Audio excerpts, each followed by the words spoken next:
Demon Knights, number 3, written by Paul Cornell, art by Diogenes Nevis. We last left off with a giant fireball descending upon the little city that our heroes are in. And yeah, so something I don't think I mentioned last issue, kind of glossed over, was that Xanadu is preparing a sacrifice because she has no magic left, or no prepared magic. This issue picks up with that. She is sacrificing something of herself in order to protect the town. So Etrigan's trying to fly her away, and he's like, no, look, we can get out of here. These peasants aren't worth this sacrifice. And she's like, no, I think they are, and also so are we. So here we go. And she starts turning basically what looks to be like ancient, and her youth is just draining away from her. But she manages to set up a shield around the entire city to rebound the fire back up to the casters. And Etrigan lands, and they're like, oh, she saved us. And there's this one priest who comes up, and I think he's the nice priest from the last issue as well. So it's kind of extra sad because Etrigan grabs him by the face, leaves this burning claw mark on him, and says like, oh, at what cost? My beauty, my love, she's ugly now. That's pretty much the gist of it.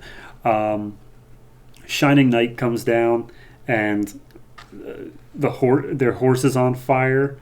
Exoristos comes in, douses the horse, and they're like, Exoristos is like, oh, do not worry, we will not die today. And then Vandal Savage, looking at the hills, sees all of the horde is now waiting just outside this magical shield, ready to kill. Cut to further up the pass, Horsewoman sees those giant mechanical dragons from last time, and she's like, well, we gotta get back to the village and warn them. Cut back to the village. The horde is just swiping away at the barrier.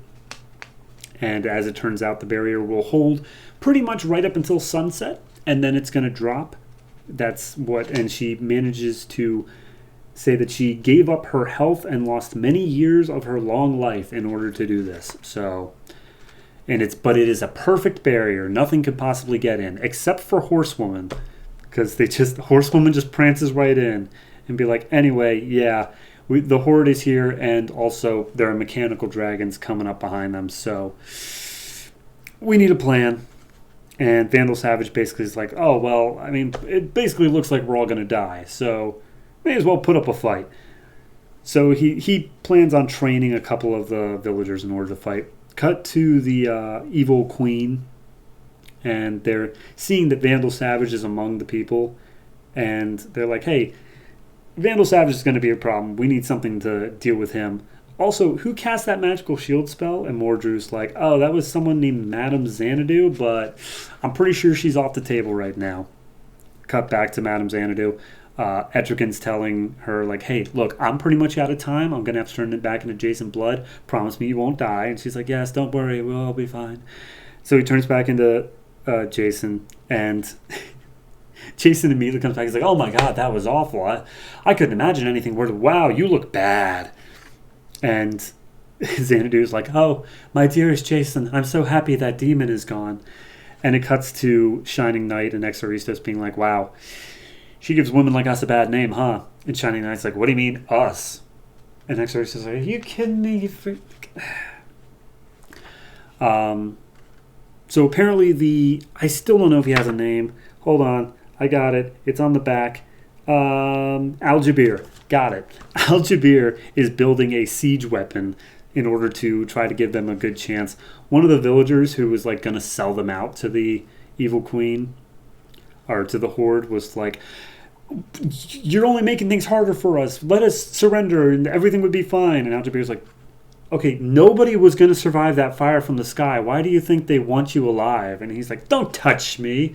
You're just like everyone else that comes through here. You just bring change, and change is always bad. And then Al-Jabir is like, hey, whatever happened to that nice priest guy that got his face clawed by Etrigan? And he goes and finds him in the chapel praying to try to forgive Etrigan. And then we see his wounds are like awful, and he succumbs to his wounds and apparently is dragged to hell. So that happened.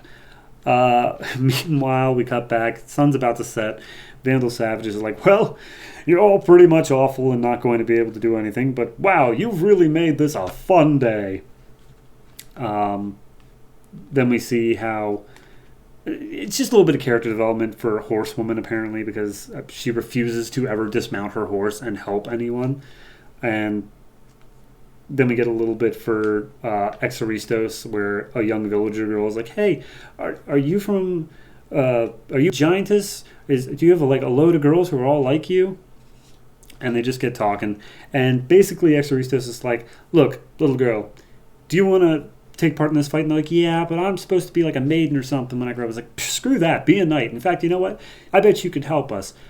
And she's like, oh, well, I could sneak through on the path and get to the city so that way we can get help. And he's like, yeah, go for it. You can do it. So she runs off. There's a little bit here about some kid calling out Vandal Savage saying like, psh, we're proud people. Let us fight for ourselves. And he's like, cool, go for it.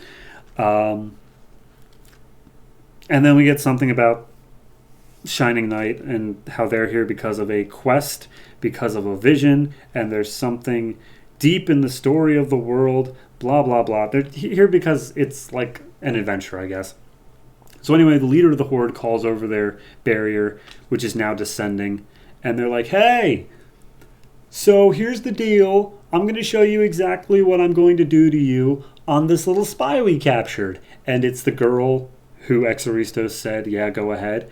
And they gut her and cut her head off and hold it up as a trophy and say, haha, what are you going to do about it? And that's where this issue ends. Dark. I really like this issue.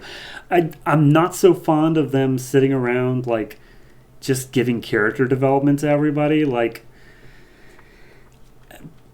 if you view it from that perspective, it's not good. But I do like it from the perspective of they're all just trying to set up for this siege that's going to be happening once sundown hits. I'm good with that because there are going to be down moments. There are moments where you're like, we've done all we can do. Let's just sit and chat. So I'm glad they did it now rather than at some other point where it felt unearned, where they could be doing something better, you know? Like, especially like Horsewoman. It never felt like Horsewoman was ever going to give up anything without...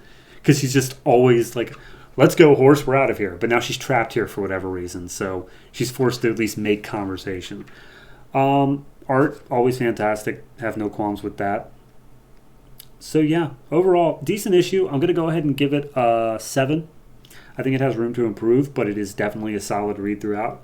And I feel like now that we've got all this sort of characterization stuff out of the way and we've learned a bit about everybody, the rest of the arc can just go full force crazy with like mechanical dragons and stuff, and I am all in for that.